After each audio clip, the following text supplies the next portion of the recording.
CHAN 2022, match Algérie-Éthiopie, chaîne et lien streaming pour voir le match en direct. Dans le cadre du CHAN 2022, l'équipe d'Algérie rencontrera, ce jour, son homologue de l'Éthiopie. Le match sera retransmis en direct sur certaines chaînes et en streaming. Retrouvez, dans la suite de ce numéro du mardi 17 janvier 2023, tous les détails à ce sujet.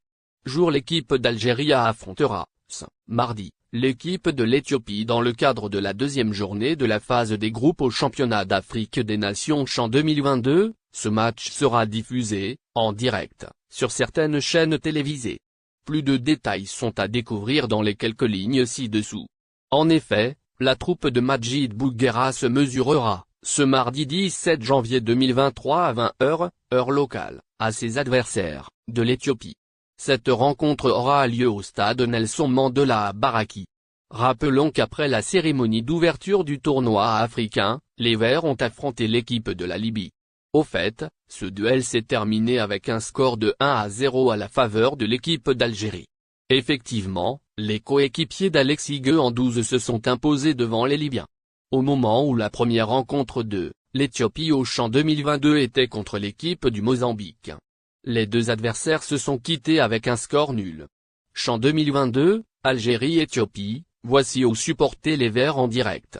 Vous n'avez pas réservé vos tickets d'entrée au stade de Baraki, mais vous voulez quand même supporter les hommes de Majid Bouguera, c'est simple, vous n'avez qu'à regarder le match Algérie-Éthiopie de loin et en direct sur des chaînes télévisées ou en streaming.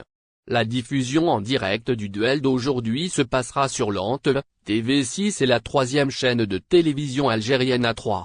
Mais aussi sur Beansport Max 6 France, ainsi que sur Beansport 4 HD MENA.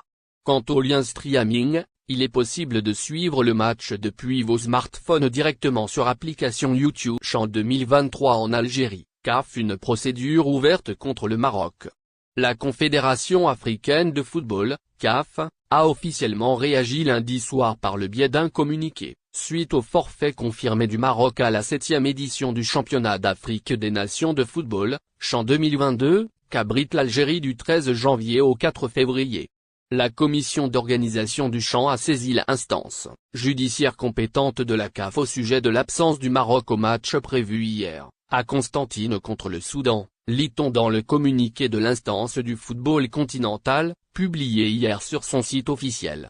Le forfait du Maroc dans cette compétition a été entériné dimanche dernier à l'occasion de son premier match dans le groupe C face au Soudan pour la défense de sa double consécration, 2016-2018. L'équipe soudanaise s'était présentée sur le terrain pour le coup d'envoi de la rencontre. Suite à quoi, l'arbitre a constaté l'absence de la formation marocaine. En raison de ce forfait, le groupe C va se jouer avec seulement 3 équipes, à savoir Madagascar, le Ghana et le Soudan. Il a été décidé que le groupe C sera composé de 3 équipes, avec pour conséquence directe la qualification des 2 premières équipes pour la phase à élimination directe, a fait savoir la CAF sur son site. Il est clair que le forfait du Maroc ne sera pas sans suite puisque la réglementation de la CAF prévoit des sanctions dans ce sens. Un forfait déclaré moins de 20 jours avant le début de la compétition finale ou pendant celle-ci, entraînera, outre la perte du droit d'entrée, une amende de $150 000 ainsi que la suspension de l'association concernée pour les 2 éditions suivantes du championnat d'Afrique des Nations sauf cas de force majeure tel que défini par la commission d'organisation de la CAF, stipule l'article 80 du règlement du CHAN. Pour rappel, avant de renoncer à sa participation à la 7e édition du CHAN, le Maroc avait conditionné à venue en Algérie par l'autorisation d'un vol direct Rabat-Constantine. Les Marocains ont essuyé un refus catégorique d'Alger en raison de la fermeture de l'espace aérien décrétée par les autorités algériennes en septembre 2021. Selon des observateurs, l'attitude du Maroc est condamnable car il ne s'agit pas d'un cas de force majeure.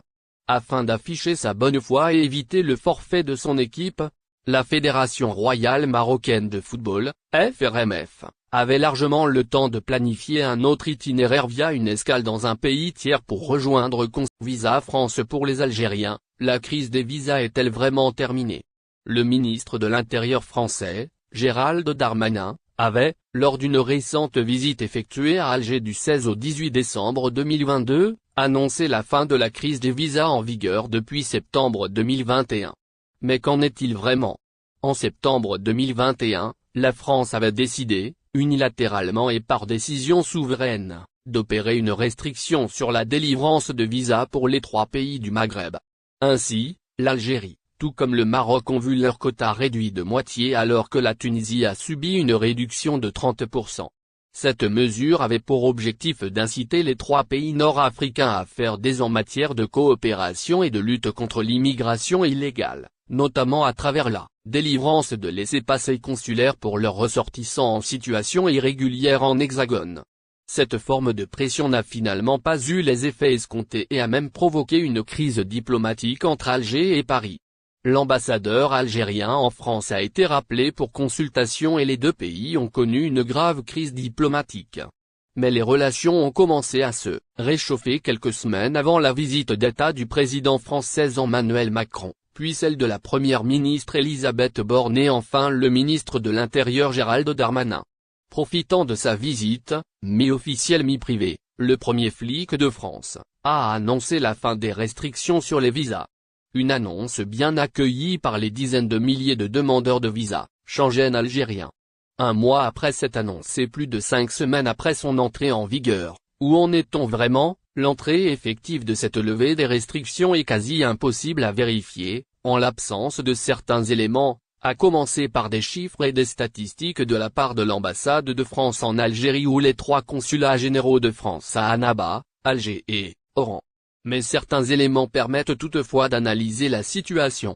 Un trafic ô combien lucratif. Les rendez-vous de dépôt de demande de visa auprès des 2 prestataires de services, TLS Contact pour Annaba et Oran et VFS Global pour Alger, ont été, à l'image de la délivrance de visa, drastiquement réduits pendant la crise.